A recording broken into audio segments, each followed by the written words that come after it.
Alright, what's going on, guys? We're doing a Temple of Saqra campaign mode. We have a level 9 hero with 3 points in the Swordsman, 3 points in the Spiked Armor, 3 into Toughness, 1 into Flurry, and 3 into Sand Warriors. And for our upgrades, we have 4 into Everything, and then 5 into the Rain of Fire. So getting into this level here, we're going to move our hero right at this choke point, the mouth of the entrance where everything pours out of. And we have 2 Mage Towers on the left and right hand side, 2 Archer Towers, level 2 on the left, 1 Archer Tower, level 2 on the right. And just put your hero down. Go ahead and drop a Rain of Fire deep into their lines. I'm really just cheesing out this first 2 waves because it's so easy to do. You can just plop your hero reinforcements down, and as everything kind of clumps up, you can just drop your Rain of Fire and kill everything off. And with the money you earn, go ahead and build some barracks in the back, like such, on both sides. And then just try to hit the mage and the shamans, the guys that have special abilities. And then we're going to upgrade our mage towers to level 2 on both sides as well. And things should be pouring in. Now you got to stop when the poison dudes show up because they will obviously kill your hero. So move him back, let him summon Sand Warriors. Call the wave in. We're already at wave 4, so we're cruising through this pretty quickly. Drop a nice juicy Rain of Fire there, killing off quite a few things. And we're building another mage tower in the back, getting ready for the real wave. That was like the early introduction cheese strat that you can get through the first like 4 waves pretty smoothly. Get the little wasps, they're no problem at all to our mage tower. We have a level 4 mage tower now by wave 5 on the right hand side. And then we also put down artillery. So another just choking things out, man. So easy to choke things out with that Rain of Fire. It's because it's already maxed out. It does so much extra damage. And pay attention to wave 6 here. We have a little Indiana Jones guy. And you can see I do help him escape. You'll have to pay attention to the pattern. It is one in the center, then one on the left-hand side, then one on the right-hand side. And that will let him out. I eventually hit the correct pattern, and you will see the eggs get crushed by the boulder. It's pretty fun to watch. And the spiders now are coming, so we have the 2 level 3 towers for the archers on the left-hand side, and we just need a DPS to make sure none of these spiders slip past. We did upgrade a barracks on the right, and we got a level 3 artillery tower as well. And things just pouring out. I have my hero over on the right to help out with the spiders. They mostly hit the right-hand side, not so much the left.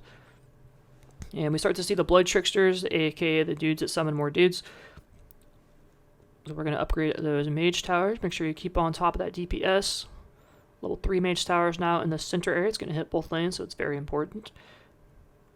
And we've even put a little archer tower in the very back on that right-hand side, just to cover things in case they run by. It gets a little tight. I have to rotate my hero over to stop these blood tricksters and build a quick barracks to stall things out. The gorilla is also going to come. He should be fine. Our hero is Alex, very tanky. We're going to drop Rain of Fire, though, to finish him off. And we have 3 level 3 mage towers now on that left-hand side. Necromancer Tower, of course, will be coming up later on once we get the money for that. But in fact, we get that right away on the right-hand side. So that's going to be a really nice area. You can see it's already summoning skeletons like pretty much immediately once I build it. So you know it's a good tower when you can get instant value out of one of its passive abilities. And we're amassing nice little army of skeletons, going to stall everything out. And that artillery is well placed too because everything is going to get clumped up there and it'll do so much extra splash damage. I'm moving my hero back and forth. He actually did end up dying, so that's whoops. He died to the poison guy, so I should have paid a little bit more attention. I recommend just keeping your Alaric back if you're not sure. Always check his HP because if he's down, you can lose so much ground to the enemies. And he just died. I think oh no, I barely got him out. Okay, good. So just that's ideal if you can get Alaric to tank everything, and he heals up really fast. So let him tank all the damage and then run away, but don't let him die. So if you're worried about it, I would pull him out earlier. Now, on the right-hand side at wave 10, we have the ground pounders. That's going to be a really useful artillery tower, especially once you get the Scorched Earth upgrade for it. As a lot of the squishy guys come out. We have the birds coming out. Thanks with the DPS, we don't really have to worry too much about them.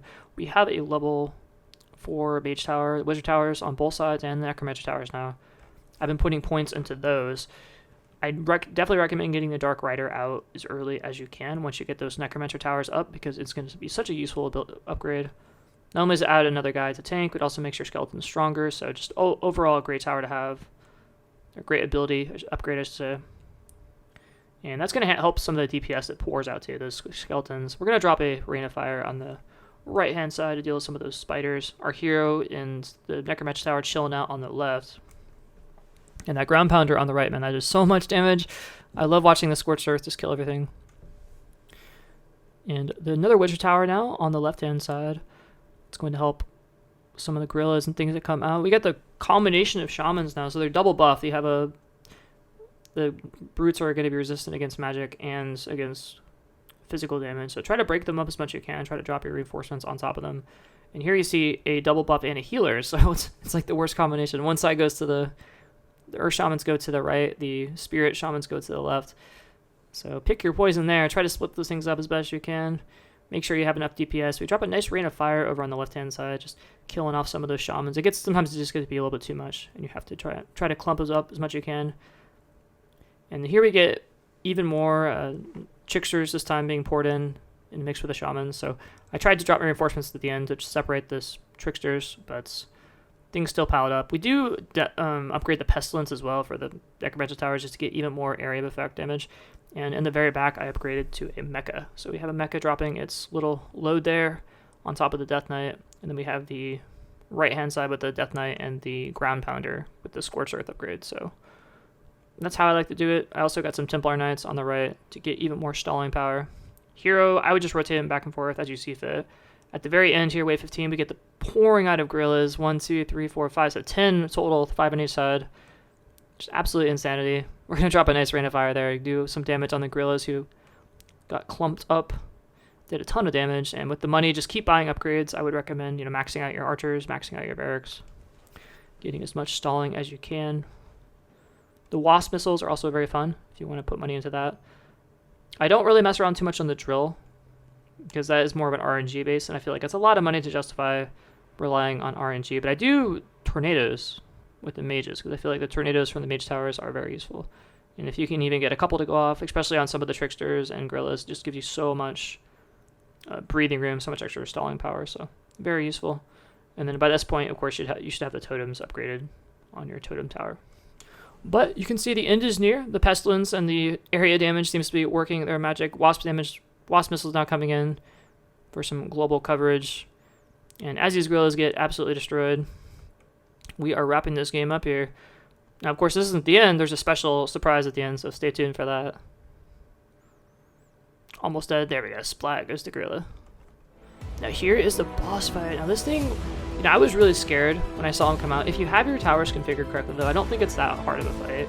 He is going to summon a lot of stuff, so try not to let that scare you. I hold on to my reinforcements for the most part, and I try to drop it right on top of the dude, the boss, so he has to spend time ground pounding to kill things off. And he just keeps chucking in these little white gorilla dudes, but they're not too big of a deal, especially when your defenses are at this point. They really aren't that much of a challenge.